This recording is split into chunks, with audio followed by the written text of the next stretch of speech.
Hola gente, bueno, empezamos la unidad 2 y en la clase de hoy vamos a empezar a estudiar el concepto de límite que ya les dije que era el concepto rector del cálculo 1, del análisis matemático 1 en cualquiera de las formas, ¿verdad?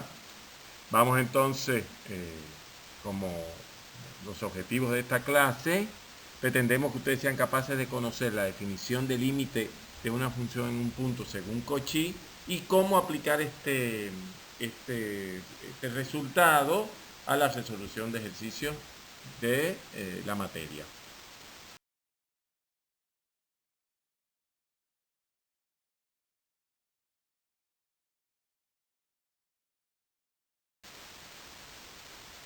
Bueno, les había comentado en la clase pasada que el cálculo tiene dos problemas fundamentales. Uno es, dado una curva y un punto, construir la recta tangente a la curva en dicho punto. Es el gráfico de la izquierda. Y, por supuesto, el segundo era calcular el área de una figura que no sea expresable en términos de figuras elementales, que es el caso del gráfico derecho, la figura que está sombreada. El primer problema del cálculo lo vamos a resolver con el cálculo diferencial, en particular cuando destinamos derivada, y el segundo lo vamos a resolver con la integral definida, que son las dos grandes partes que conforman el cálculo diferencial e integral. En ambos casos, el concepto de límite es primordial. Por eso, lo que habíamos dicho que es el concepto rector del análisis.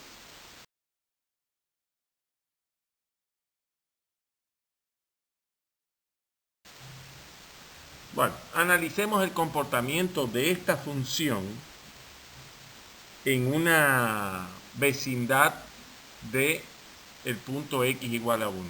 Por una vecindad vamos a entender, por una vecindad, un entorno, una bola, cualquiera de esos términos son similares, voy a entender un intervalo abierto que está centrado en el punto. Si no se dice el radio es porque es inmaterial. Por tanto, acá no hace falta el radio. Es decir, tengo un intervalo abierto centrado en el punto 1. Lo que estoy diciendo es que a la derecha del 1, o sea, para valores mayores, me voy a alejar la misma distancia que me voy a alejar por la izquierda. Por eso es centrado. Es decir, es simétrico para x igual a 1. Fíjense que si yo me acerco por la derecha, que sería la primera fila numérica, cuando la x vale 1,25, el resultado de este cociente es 3,813, cuando vale 1,1 es 3,310, cuando vale 1,01 vale 3,030. Y si vale 1,001, el resultado es 3,003. Análogamente por la izquierda, me doy cuenta que me acerco y fíjense que por la derecha disminuye y por la izquierda aumenta, pero parece que el valor, tanto por la derecha como por la izquierda, se va a acercar a 3. Bien, eso lo vamos a guardar en mente y para entender que la tendencia, o sea, el límite de una función es un proceso y no el valor de la función en el punto, porque si ustedes evalúan en x igual a 1, se dan cuenta que estoy dividiendo por 0. En realidad, ni siquiera eso, porque el numerador es 0 y tengo una indeterminación 0 sobre 0. ¿Bien? O sea, que por ahora no sabemos qué hacer con eso. Por lo tanto, tengo un problema acá que es el que tengo que analizar.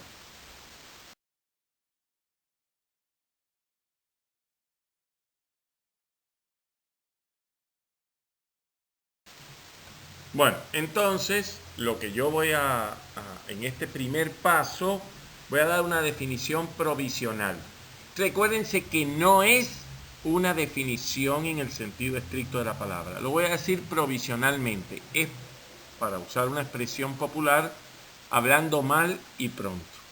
Y diremos que la función f tiende hacia el límite L, un determinado valor, cerca de C, si podemos hacer que f, o sea, que los valores, las imágenes estén tan cerca de L como querramos, siempre y cuando la X esté cerca de C. Bien, entonces se dice que f de X, que el límite de f de X es L o que tiende a L cuando X tiende a C. Y se representa, digamos, simbólicamente de esta manera que está acá. Y esto lo hemos representado más o menos en este gráfico. Bueno, en este proceso de que la función tiende al valor límite L cuando X tiende a C, en realidad, como vimos en el ejemplo numérico del comienzo, la función no tiene por qué estar definida en el punto. Recuérdense, lo que estoy diciendo que no es necesario que el punto pertenezca al dominio de la función. Entonces pueden pasar tres cosas. Primero, que la función esté definida en el punto y el valor del límite coincida con el valor de la función en el punto. Es decir, L en este caso es la imagen de C. Este tipo de función es tan importante que después la continuación de este tema es precisamente estudiar estas funciones. El segundo caso es que la tendencia, o sea, el límite de la función no coincida con el valor de la función en el punto, que sería el segundo gráfico, e incluso puede pasar que ni siquiera la función esté definida en el punto y la función tenga límite, que es lo que está representado en el tercer caso. Bien, esto obviamente es una primera aproximación al problema para que entiendan gráficamente. Ahora vamos a seguir analizando otras situaciones.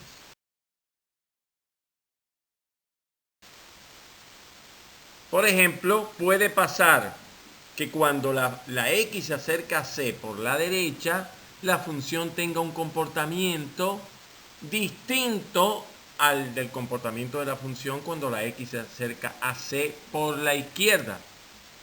Fíjense que por la derecha la función tiende a 5 y por la izquierda tiende a 3 e incluso el valor de la función en el punto es 3.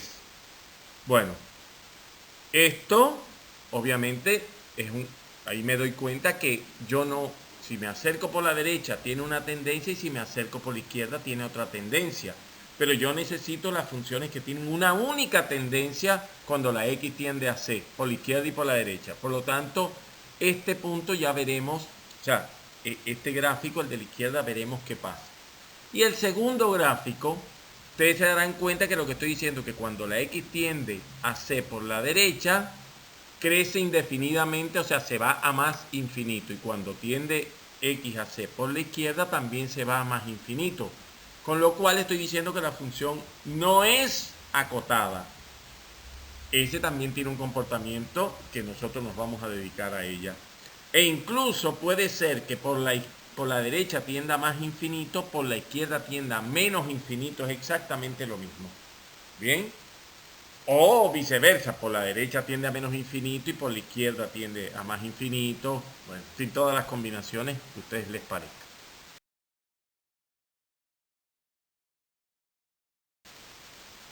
Ahora, ¿por qué la definición provisional se apellidaba así? Provisional. Porque en matemática, ¿qué significa cercanía? ¿Qué significa tendencia? Nosotros tenemos que escribirlo matemáticamente. Y bueno, el módulo de un número real, que ustedes lo saben desde los niveles precedentes, el módulo de 3 es 3 y el módulo de menos 3 también es 3. En realidad, el módulo de un número real es ni más ni menos que la distancia de ese número al cero, geométricamente hablando. Con lo cual, el módulo es una herramienta que yo tengo para medir cercanía, proximidad, y es la que voy a usar para definir el límite de una función en un punto según Cauchy. Esta va a ser nuestra primera definición. Y bueno, lo que estoy diciendo es que el número L es el límite de la función f en el punto C. Si para todo epsilon existe un delta tal que si se cumple la condición que x menos c es menor que delta, o sea, que la x está cercana a c, entonces f de x menos L es menor que epsilon. Dicho de otra manera, f de x está cercano a L. Y como ya sabemos, se denota de esta forma que está aquí. Límite, cuando x tiende a c, de f de x es L.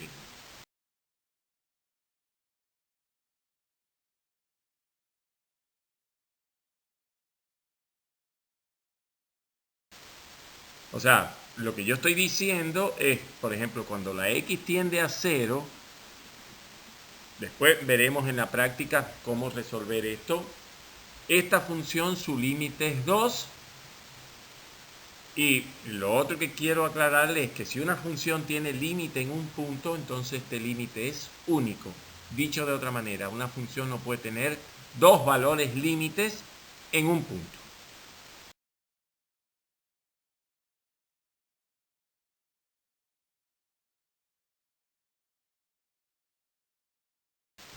En realidad, no existe siempre el límite de la función en el punto.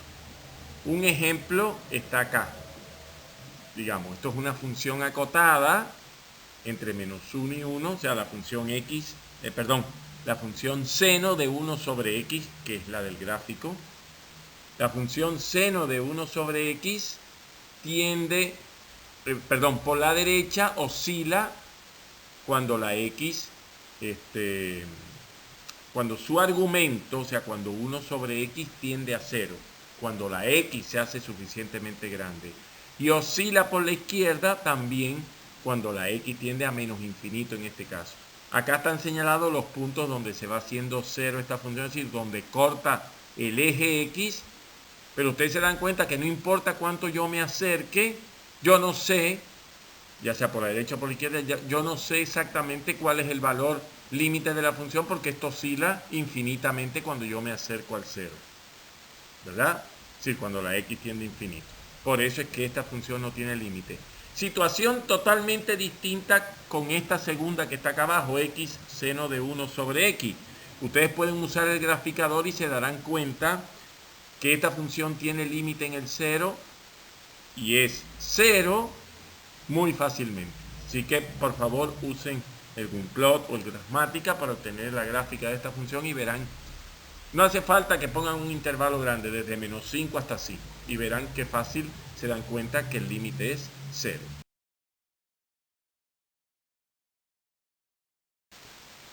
Veamos estos dos casos. Por la derecha,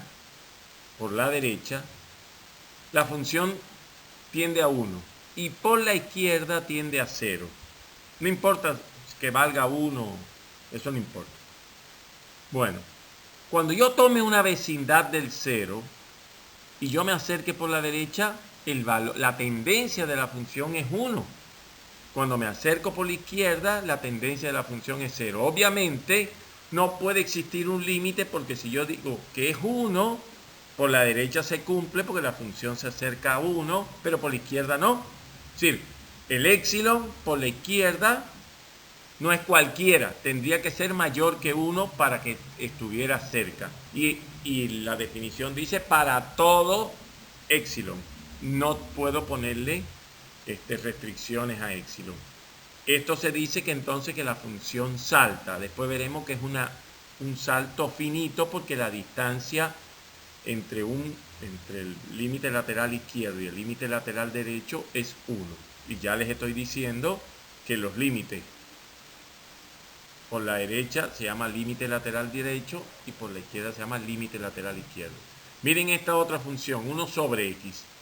Esta función por la derecha se va a más infinito y por la izquierda se va a menos infinito. No importa que yo diga que en 0 vale 0, que yo la redefiní así. No me importa.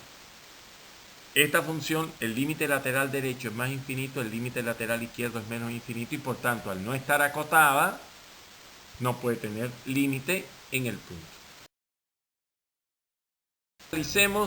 Analicemos este ejemplo que tengo acá. No importa los valores porque eso es inmaterial. Vamos a suponer que a la izquierda la función sigue siendo esa recta que está ahí esbozada y a la derecha del 3 también, ¿verdad? Sigue creciendo, nada, no importa. Bien. Vamos a analizar en qué puntos esta función tiene límite y en cuáles no. Bueno, en primer lugar, fíjense que en el intervalo que estoy considerando, más o menos entre 0 y 4, esta función es acotada, o sea, no tiene muchos problemas. Bien. Vamos a analizar en el 1, primer punto. ¿Por qué en el 1? Porque en todos los demás yo veo que son segmentos de recta y por tanto no hay problema. Pero en el 1, por la izquierda la función tiende a 1 y por la derecha tiende a 0. Por tanto, ¿qué puedo decir? Que esta función en x igual a 1 no tiene límite, porque sabemos que el límite es único y por la derecha da 0 y por la izquierda da 1. No puede tener. Vamos en x igual a 2. Por la izquierda esta función tiende a 1 y por la derecha también tiende a 1. Por tanto, esta función en x igual a 2 tiene límite. Y además el valor de la función coincide con los límites laterales, derecho e izquierdo. Bien, que es 1. Vamos a x igual 3. Veo que por la izquierda esta función tiende a 0 y por la derecha tiende a 0 también. Por tanto, esta función tiene límite en el punto y es 0. Ustedes me dirán, pero mire, profe, que no coincide con el valor de la función en el punto. Sí, no coincide, ya sabemos que eso puede pasar. El límite de la función en x igual a 3 es 0. Que el valor de la función es 1. Eso es otra cosa y ya saben que después estudiaremos este tipo de funciones.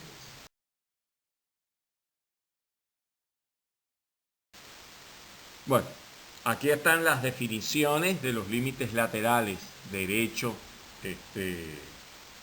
el límite lateral izquierdo, obviamente, y el límite lateral derecho se define de manera similar, ¿verdad?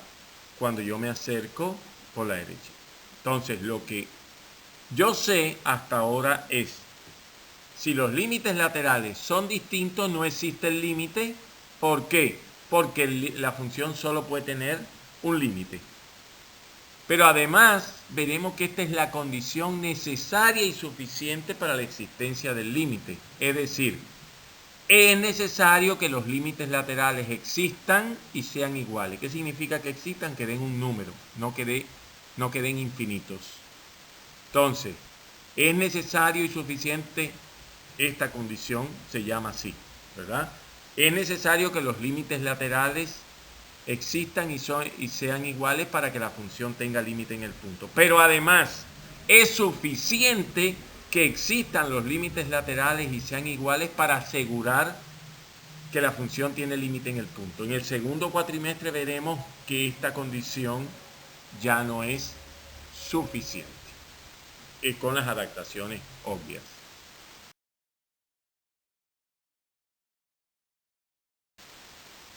Bueno, ya ahora no van a tener muchas dificultades en encontrar los límites laterales en cada uno de los indicados acá.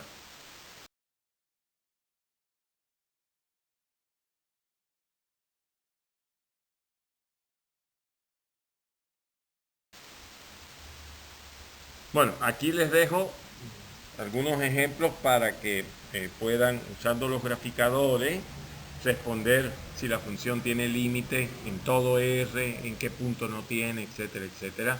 Fíjense que la primera función es una función que está dada por ramas, es decir, a la izquierda del 0 vale una cosa y a la derecha del 0 vale otra. Tienen que calcular el límite lateral izquierdo, o sea, a la izquierda es una función, me van a decir si tiene problemas o no, si se hace 0 el denominador o algún otro problema. A la izquierda, a la derecha lo mismo, pero a la derecha es un polinomio, por tanto una función elemental está definida en todo R, así que no hay problema. Donde único va a quedar problema que ustedes van a analizar con un graficador va a ser en el x igual 0, y entonces me van a decir qué valor es el límite lateral izquierdo y qué valor es el límite lateral derecho en x igual a 0. Y acá tienen que hacer el análisis en todo R y ver si hay algún problema en algún punto que no está en el dominio de la función.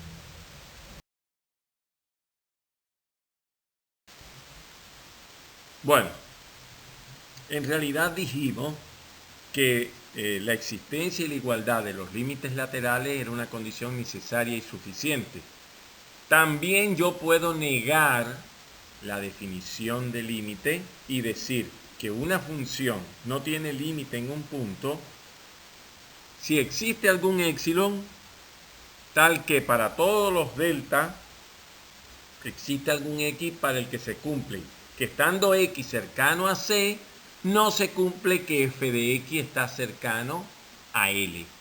Esa es la formulación correcta matemáticamente hablando. Yo se lo dije en palabras, pero aquí está usando la terminología correcta de epsilon delta.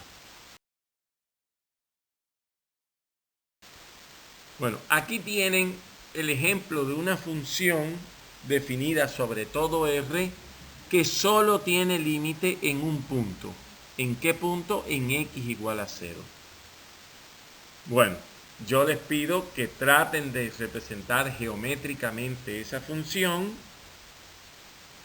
y entender por qué solo tiene límite en x igual 0 y después lo discutimos en los grupos de WhatsApp.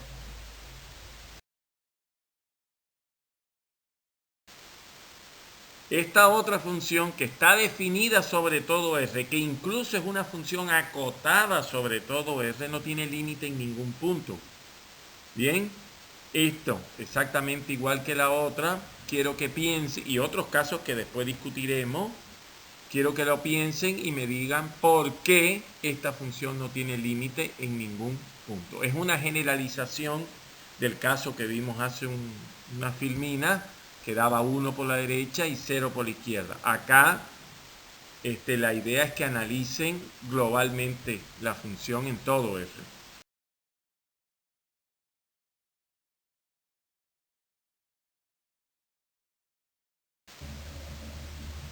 Obviamente estas ideas, o sea, no es necesario, no siempre se calcula límite cuando la x tiende a un valor finito. También se calculan límites al infinito, es decir, cuando la x tiende a infinito, eso significa que no hago distinción cuando es a la derecha y a la izquierda, ¿verdad? Bueno, ese es el caso de esta función, que al infinito, a más infinito y a menos infinito, su límite es 0. Y en 1 es, y en x igual a 0, esa función tiene límite 1.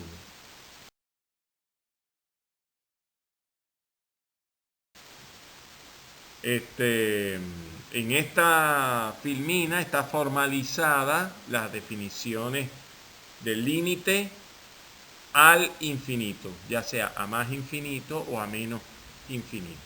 Como es sin embargo, en el primer párrafo está cuando se asume que el comportamiento es el mismo a la derecha y a la izquierda.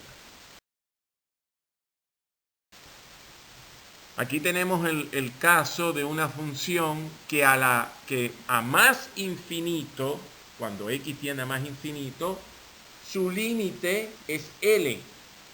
Y cuando x tiende a, por ejemplo, negativo en este caso, y cuando x tiende a menos infinito, su límite es m, que es positivo. Entonces, les pongo este ejemplo para que no entiendan que para que no asuman que a más infinito tiene que ser positivo el límite y a menos infinito tiene que ser negativo. No. Además, uniendo esto con lo de la clase anterior, ya me doy cuenta que L y M son asíntotas horizontales.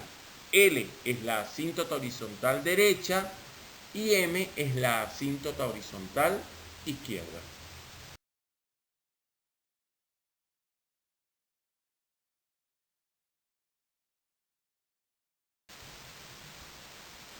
Esto que está acá es lo que se denomina el álgebra de límites, ¿verdad? Es decir, las operaciones que están permitidas para funciones que tienen límite. Esto que está aquí, que está en el Carlos Sánchez, y por tanto búsquenlo, ¿bien? Dice, si el límite de f y el límite de g existen cuando x tiende a c, entonces el límite de la suma es la suma de los límites. El límite del producto es el producto de los límites. El límite del cociente es el cociente de los límites siempre y cuando el límite de g sea distinto de 0. Y el límite de f a la k es k veces el límite de f. ¿Bien? Con k cualquier número real. Bueno, obviamente, si k es negativo, tendría que pedirle para que exista el límite, que el límite de f sea distinto de 0, porque estaría dividiendo por 0. Bien, daría infinito en este caso. Bueno, en el Carlos Sánchez hay algunos ejemplos en los cuales estas propiedades no se cumplen si yo no pido como requisito que el límite de f y el límite de g existan previamente. Bien, eso es importante, que lo consulten.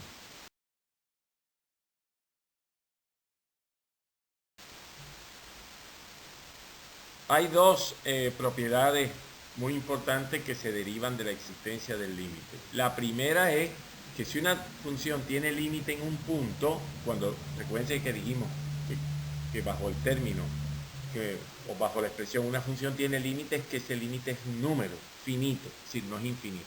Si una función tiene límite en un punto, entonces hay un entorno en el cual esa función está acotada. Es bastante claro mirando los gráficos que tenemos. Y por el otro es, si el límite de la función en un punto es positivo, entonces siempre va a existir un entorno de ese valor, de c en este caso, donde estoy calculando el límite, en el cual ya la función es positiva. Son dos propiedades muy importantes en el estudio de funciones.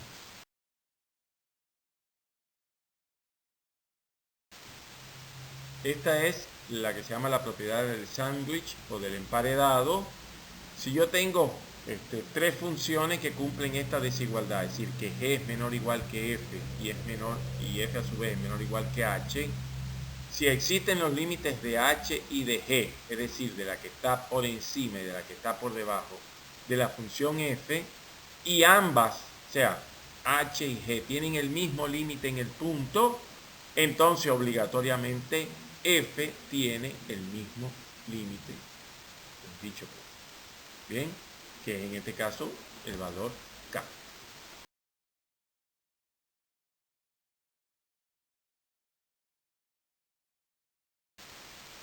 Bueno, ahorita hablamos de la función seno de x sobre x y dijimos que su límite cuando x tiende a 0 era 1.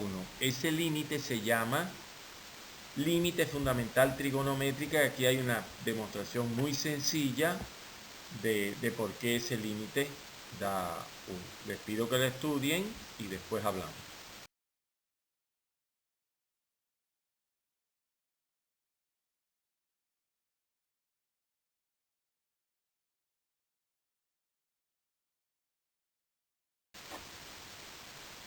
Bueno, dentro de las funciones están las funciones elementales y en realidad sabemos que una de ellas son los polinomios. Bueno, el límite de un polinomio es lisa y llanamente sustituir o evaluar el polinomio en el punto. Cuando estudiemos continuidad, que va a ser la próxima clase, vamos a definir esto con mucha mayor pertinencia. Y el límite de un cociente racional de polinomios, o sea, de funciones racionales, es evaluar los dos polinomios y dividir siempre y cuando el polinomio del denominador no sea 0. Porque si es 0, tengo que mirar el numerador. Si el numerador no da 0, entonces el límite es infinito, más o menos infinito, tengo que analizar el signo. Pero si el límite del numerador también es 0, entonces tengo 0 sobre 0, que se llama una indefinición y que tengo que estudiarla de otra manera.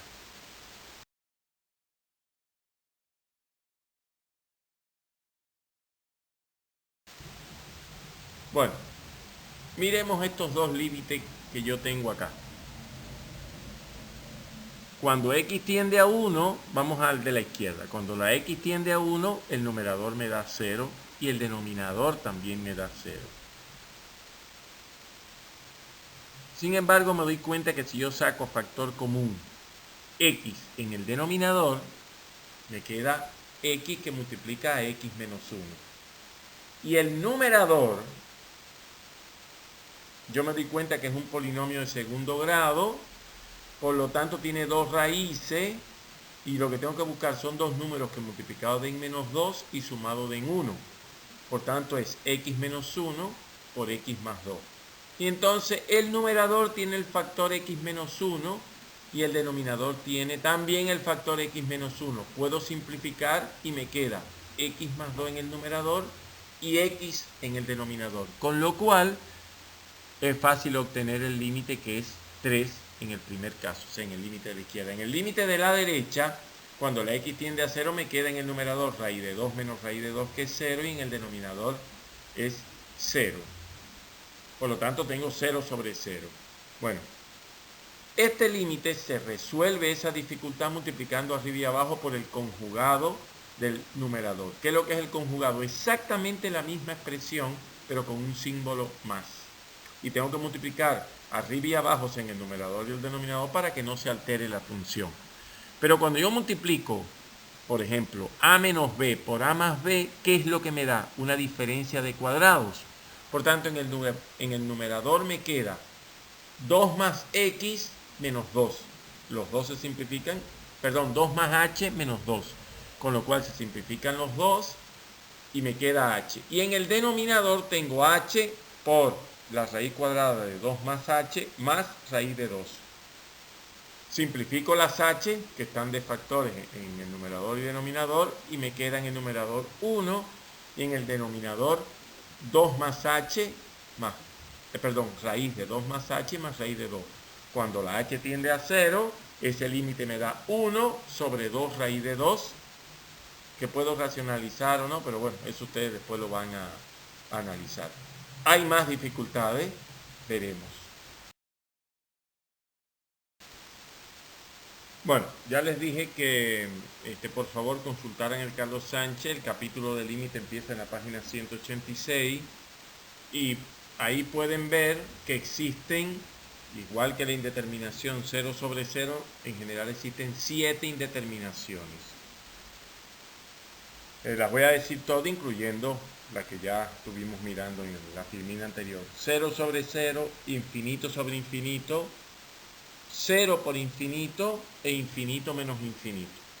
Esas son las 4 primeras indeterminaciones, y después están las indeterminaciones, para decirlo de alguna manera, exponenciales o logarítmicas, como prefieran, que es 1 a la infinito, 0 a la 0 e infinito a la 0.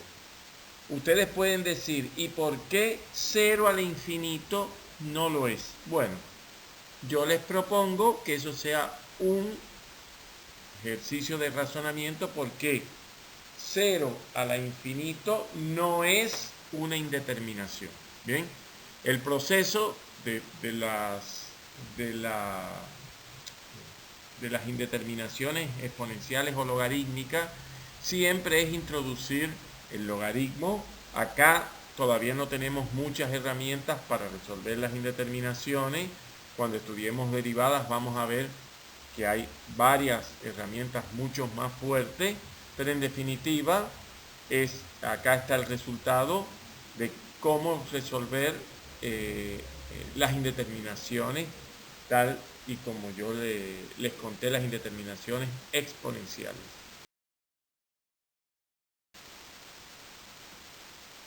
Bueno, en este último límite que está acá abajo, límite cuando x tiende al infinito de 1 más k sobre x a la x igual a e a la k, en realidad si k es igual a 1, este límite se llama límite fundamental exponencial, algebraico. Y ese límite juega un papel fundamental en todos los límites exponenciales, estos que estaban en la anterior filmina y en esta, porque todos se reducen mediante ciertas transformaciones algebraicas a ellos. Otro de los ejercicios que pueden salirle de los problemas es demostrar que una función tiene efectivamente un límite dado. Por ejemplo, acá, demostrar que el límite de la función 5x menos 2 cuando x igual a 1 es 3. O sea, no vale o no es válido que ustedes me digan, pero eso es un polinomio y según usted me dijo, basta con evaluar y cuando yo evalúe me queda 5 por 1, 5 menos 2, 3. No, acá te piden demostrar que efectivamente es el límite. Y el truco está en, como dice la definición, para todo épsilon existe un delta.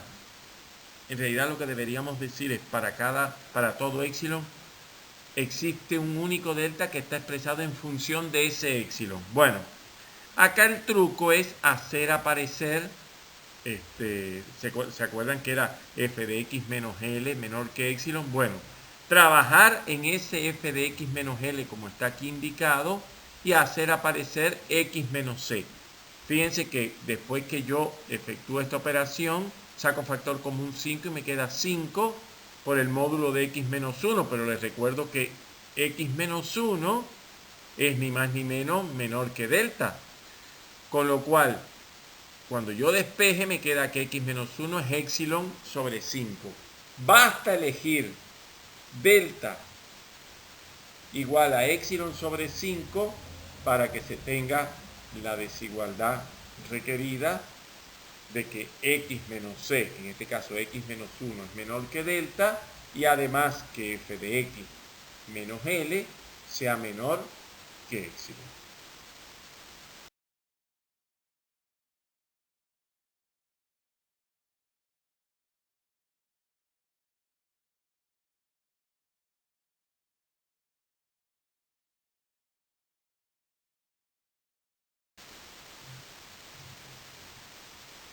En este caso, estoy demostrando que el límite de esta función que está aquí es 0 y lo que voy a hacer es usar el teorema del sándwich o del emparedado, porque como la función es mayor o igual que menos x2 y menor o igual que x2, ni más ni menos, y cuando la x tiende a 0, tanto x al cuadrado como menos x al cuadrado tienden a 0, obligatoriamente la función que está en el medio tiene que tender a 0.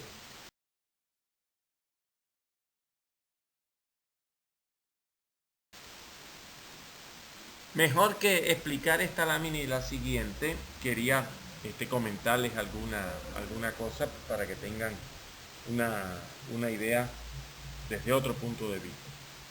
Todos los dispositivos eléctricos que tenemos en nuestras casas usan la noción de límite. Les recuerdo que la corriente eléctrica en Argentina es 220 volts, en otros países 110, pero bueno, acá es 220 volts. Cuando usted mira el manual de cualquier dispositivo, dice que está diseñado para una entrada entre 200 y 240 volts. Por ejemplo, el refrigerador. Lo que dice el manual del fabricante es que cuando la corriente oscila entre 200 y 240, incluso puede ser que más, el refrigerador sigue enfriando. Dicho de otra manera, ¿quién es el delta acá? ¿Cuál es el C? Para yo analizar el comportamiento de la función. El C es 220 volts.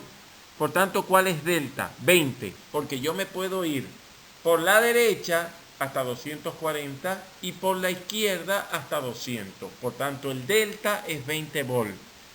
¿Y qué es lo que es el épsilon? El épsilon es la diferencia de funcionamiento que va a tener el refrigerador, que es bastante pequeño, en el cual entendamos que si la corriente es 203 volts, quizás el refrigerador se tarde un poco más en alcanzar la temperatura para el cual el termostato lo apaga el motor, o viceversa, si se pasa de 220, lo mismo, ¿verdad? Entonces, en realidad el épsilon está referido en cuanto al funcionamiento, a la cantidad de frigorías que puede dispensar el refrigerador, aun cuando la corriente varía acá. Otro ejemplo muy sencillo es el de las jeringas con las que te inyectan, ahora que está tan en moda estas cosas de las vacunas. El émbolo, o sea, el macho, debe estar hecho con la suficiente precisión para que cuando empuje el líquido no sea ni lo suficientemente digamos estrecho, de tal forma que el líquido se filtre por los costados, ni lo suficientemente ancho como para que se trabe. ¿Bien? Hay infinidad de dispositivos en motores, en muchas cuestiones que funcionan con estos émbolos. Sí, también tenemos que entender que el épsilon, el delta sería el diámetro del macho, hasta cuánto puedo variar, y el épsilon sería la salida del líquido en la jeringa.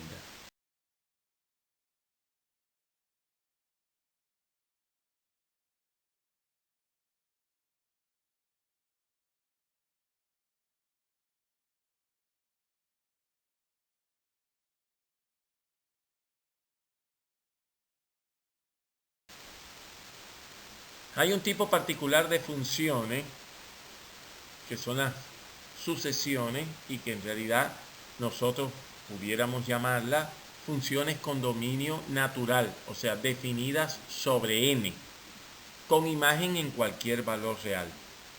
Las sucesiones, obviamente, como al ser caso particular de funciones, todo lo que yo sé de funciones se lo puedo aplicar a ellas. Aquí, por ejemplo, una sucesión está acotada si superiormente si existe una cierta constante K mayúscula, como habíamos usado en la otra clase, que es mayor que todos los términos de la sucesión. Y es acotada inferiormente si existe una K minúscula que es menor que todos los términos de la sucesión. Tal como dijimos antes, existe el ínfimo y el supremo. Bueno, y obviamente será decreciente si los términos disminuyen en valor. Siempre el término posterior es menor que el anterior. Y será creciente si cada término es mayor que el precedente. ¿Bien? Bueno, dice este resultado que toda sucesión xn acotada superiormente y monótona creciente es convergente, dicho de otra manera, tiene límite y el límite es su supremo. Si por el contrario es acotada inferiormente y es monótona decreciente, entonces converge a su ínfimo, es decir, el ínfimo de la sucesión es su límite, porque en las sucesiones, cuando tiene límite la sucesión, se le dice que converge, es decir, que tiende a un valor.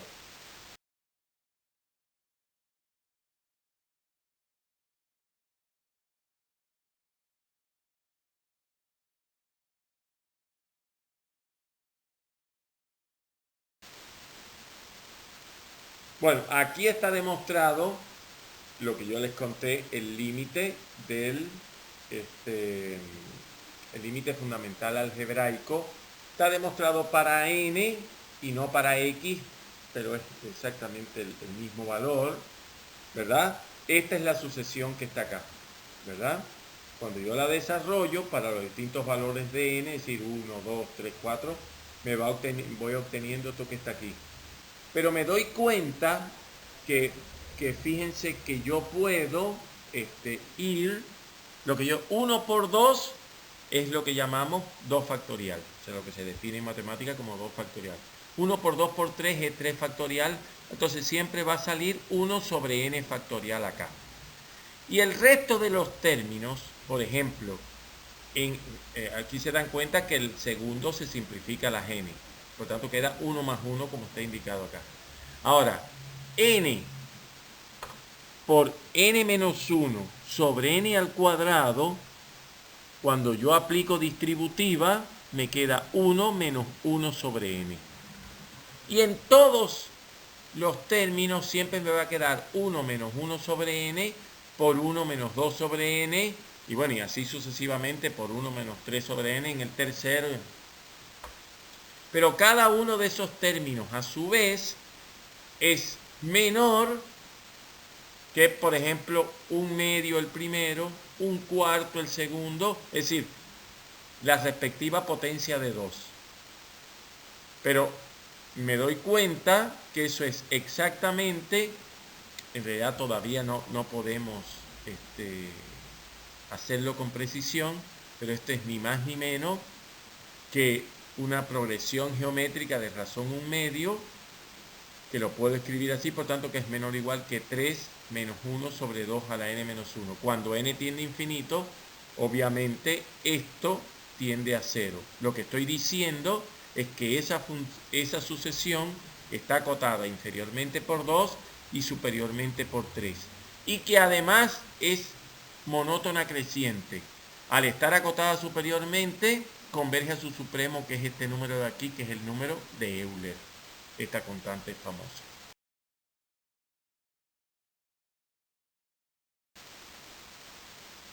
En particular, las funciones cuyo límite en un punto es cero, se le llaman funciones infinitesimales o infinitesimas, y las funciones cuyo valor cuyo límite en un punto es infinito se llaman infinitamente grandes. Bueno, en particular cada una de ellas, aquí por ejemplo, además llamamos la atención sobre el hecho de que si el límite de una función en el punto A es L, entonces cuando x tiende a, obviamente la diferencia eso es cero. Es decir, yo siempre puedo construir, para funciones que tienen límite, puedo construir una nueva función que es infinitesimal. Es decir, que su límite es cero, tal como yo escribí aquí, f de x menos L. Obviamente, si yo tengo esta diferencia, recíprocamente, si tengo esta diferencia entre una función y una constante cuando la x tiende a y es cero, lo que estoy diciendo es que entonces esa constante es el límite de la función en el punto.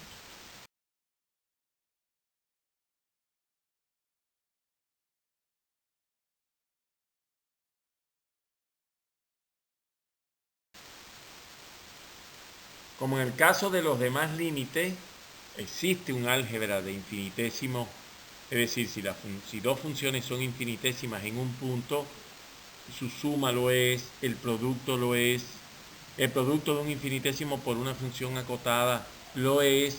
El gran lío que el cociente de infinitésimo, es decir, de 0 sobre 0, les recuerdo que es una indeterminación, por tanto puede no tener límite, literalmente. Con lo cual, tanto en el cociente como en otras operaciones, digamos, el trabajo con infinitésimo debe ser, digamos, tratado con cuidado. No puede ser aplicar directamente las reglas porque puedo cometer errores.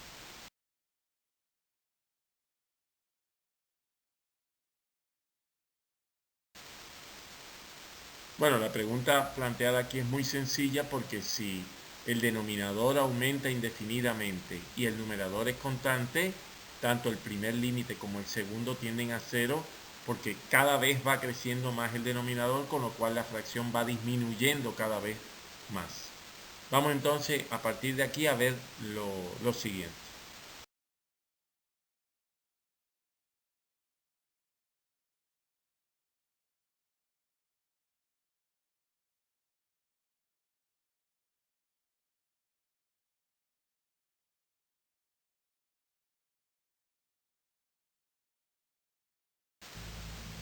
Bueno, imagínense que yo tengo un cociente racional de polinomio. El numerador tiene orden o grado n y el denominador tiene grado m. Bueno, vamos a suponer que m y n son distintas y que m es mayor que n. Si yo divido todo eso por x a la m, perdón, y aplico las propiedades distributivas, me doy cuenta que debajo me queda b sub m y arriba me queda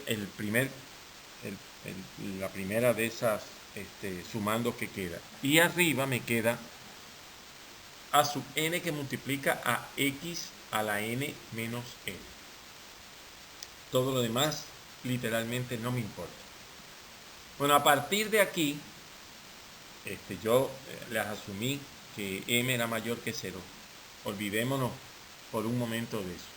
Pero me doy cuenta fácilmente que, primero, si m es mayor que n, es porque el denominador, como estoy calculando el límite al infinito, tiende más que el numerador. Porque es como que yo le diga, ¿quién es mayor? 7 a la 1000 que 7 a la 500. Obviamente 7 a la 1000, ¿verdad? Bien. Por lo tanto, lo que estoy diciendo es que ese límite, cuando m es mayor que n, va a ser 0. Si por el contrario n y m son iguales, entonces me doy cuenta que esta operación que yo hice aquí, esta distributiva, me va a quedar a sub n sobre b sub m y todos los demás son x, o sea, son coeficientes que están multiplicando a la x a potencias negativas. Con lo cual, cuando x tiende a infinito, todas esas tienden a 0 y me queda a sub n sobre b sub m. Y cuando la n es mayor que m es porque el numerador crece más que el denominador y por tanto este límite es infinito. En resumidas cuentas, un cociente racional de polinomios tiene límite al infinito en dos casos. Cuando el grado del numerador es menor que el grado del denominador y cuando el grado del numerador es igual al grado del denominador. En el caso de que el grado del numerador sea mayor que el denominador, no tiene límite.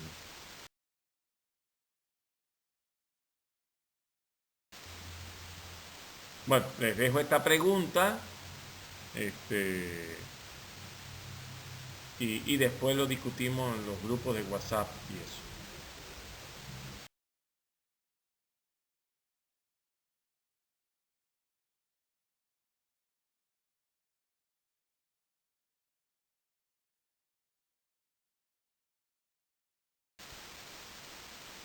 Bueno, según lo que vimos en la clase pasada que está en la filmina anterior, me doy cuenta que cuando una función tiene límites laterales infinitos en un punto, ese punto es una asíntota vertical.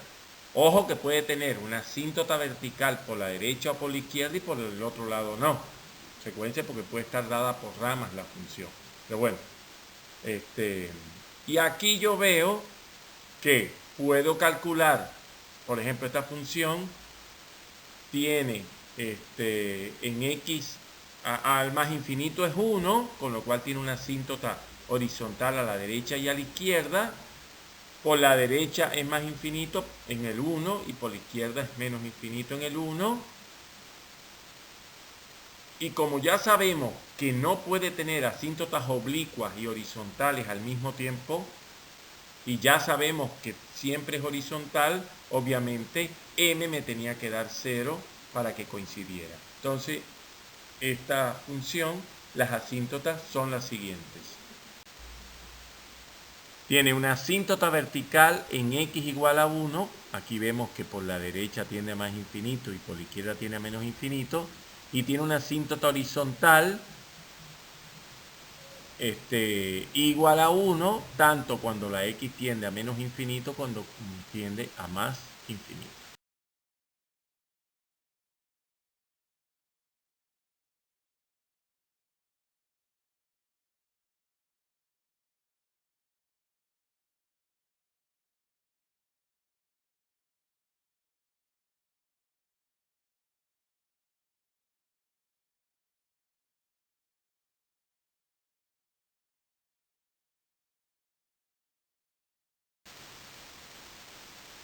Estas son las recomendaciones que yo les doy porque son el tipo de problemas preguntas que les pueden pasar a ustedes tanto en las actividades prácticas como en los exámenes.